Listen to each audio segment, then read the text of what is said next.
후보자님 안녕하십니까. 박용진 의원입니다. 오늘 우리 위원님들의 질의에 우리 후보자가 가장 많이 하신 말씀이 뭔지 아세요? 뭐 송구스럽다는 말씀 드린 것 같습니다. 몰랐습니다. 송구스럽습니다가 답니다.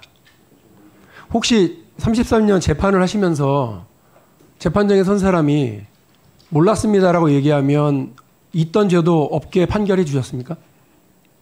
그런 적 없습니다. 그런 적 없으시죠? 예. 국민의 법정도 마찬가지일 거라고 생각하고 국회 청문회 과정도 마찬가지입니다. 그럼 묻겠습니다. 10억이나 되는 비상장 주식 10억입니다. 10억. 이거 어떻게 신고하는지 몰랐다라고 얘기하는 말이 통한다고 생각하십니까? 네, 어쨌든지 뭐 대단히 송구스럽게 또 송구스럽습니까? 어떻게 예. 책임지실 거예요? 그래서 뭐 대법원 공직자윤리위원회의 뭐 결정에 따르겠습니다. 선출직들은 재산 신고 누락하면 당선 무효형입니다. 고위공직자들은 그와 관련돼서 중징계를 받습니다. 지금 후보자의 자리는 그보다 더 큰 자리이고요. 무려 10억이나 되는 재산 신고를 누락하는 이런 행위에 대해서 어떻게 책임지는지를 묻는 겁니다. 자진해서 후보직을 사퇴하실 의향 없으십니까?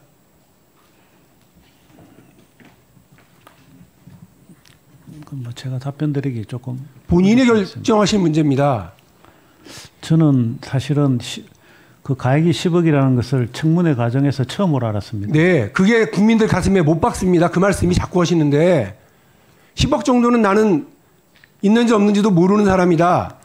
그리고 그 정도에 대해서는 무감하게 살았다. 이 말씀이 돈 1억도 자산을 갖고 있지 못한 청년들에게 가슴에 못 찌라는 거고요.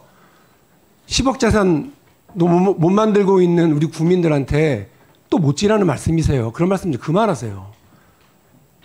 다른 사람들한테는 엄정하게 법의 규칙 따르라고 하시잖아요. 근데 이제 송구하고 몰랐다로 끝나요? 그렇게 하시면 돼요? 예, 뭐 본인이 결정하신 문제입니다. 사퇴하실 의향 있으세요? 없으세요? 저는 사실대로 말씀드린 건데 아무튼 뭐 죄송합니다. 웃음이 나오세요 지금? 아닙니다. 아까 분명히 말씀하셨잖아요. 몰랐다고 그래서 있는 죄를 없는 걸로 판결해 주신 적 없다면서요. 예, 그렇습니다. 위법한 일이잖아요 지금. 알았든지 몰랐든지 간에. 아무튼 저희 뭐 불찰입니다. 장녀의 그 증여세 탈루 문제가 앞서 지적이 됐습니다. 증여세 탈루가 아니다고 생각하시는 거죠? 예. 소득이 있는 자녀에게 10년 동안 5천만 원 이상 주게 되면 그 부분과 관련해서는 어쨌든 그 증여세 대상입니다. 알고는 계시죠? 예. 결과적으로 지금 소득이 있는 자녀에게 이렇게 하신 거예요. 맞죠? 제 딸이 코로나로 그러니까 결과적으로 지금 5천만 원 이상이 된 거고 1,800만 원 정도에 대해서는 증여세를 납부해야 될 의무가 생겼다고 확인이 된 건데 증여세 납부하시겠습니까? 저는 증여세 부과 대상이 아닌 거로 인식하고 있습니다. 만약에 뭐 증여세 납부 대상이 맞다면 당연히 납부해야 되지 않겠습니까? 증여 대상이 아니라고 하는 부분과 관련된 자료를 성실하게 좀 제출해 주십시오. 앞서도 말씀드렸습니다. 후보자가 한창 판사로 일하던 2002년에요. 성남세무서가 후보자의 배우자인 김일현 씨에게 압류 처분을 했죠. 후보자는 지금 정확하게 어떤 기후인지 기억이 안 난다, 모른다 또 이렇게 얘기를 하시고 계시지만 공문서에 보면 징세라고 하는 분류 제목이 있습니다. 압류의 이유가 세금 체납입니다. 공직자이던 시기에 후보자가 일가의 납세 의무가 제대로 이루어지지 않았는데 어떻게 생각하십니까? 저는 아직까지 그 부분에 대해서는 사실관계를 좀 더 확인해 봐야 될 것 같습니다. 저기 지금 징세라고 되어 있는데도 그렇다 말씀이신가요?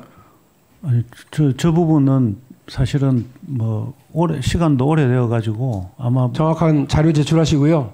어떤 이유 때문에 이런 세금과 관련해서 자기 의무를 다 못하셨는지도 정확하게 해명해 주십시오. 후보자 일가 10억을 10억의 지분을 가지고 있는 주식회사 옥산, 주식회사 대성자동차 학원 두 가족회사에 총 10억 이상의 비상장 주식 가지고 있습니다.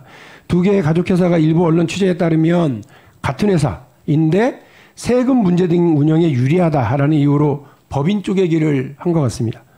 후보자께서는 서면진이 답변을 통해서 두 회사가 별개 회사다 이렇게 알고 있다고 답변하신 거죠? 예, 그렇습니다. PPT 보시죠. 이 회사가요, 실제 부산에서 나눠주고 있는 홍보물, 인쇄물입니다. 이미 대표회사가 같고 사내이사가 모두 같고요.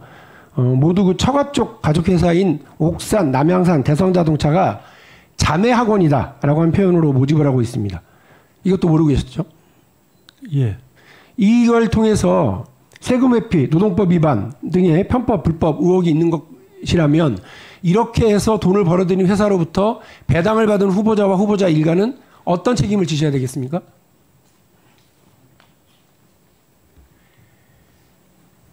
저는 불법적인 처남이 운영한 회사이기 때문에 저는 그 내용에 대해서는 전혀 모르고 있습니다. 몰랐다. 예. 부산 북구의 만덕동 제 160번지 토지 국세 심판 관련해서요. 후보자 배우자와 처남이 주식회사 옥산의 양산시 상국면 토지에 근저당을 설정했습니다.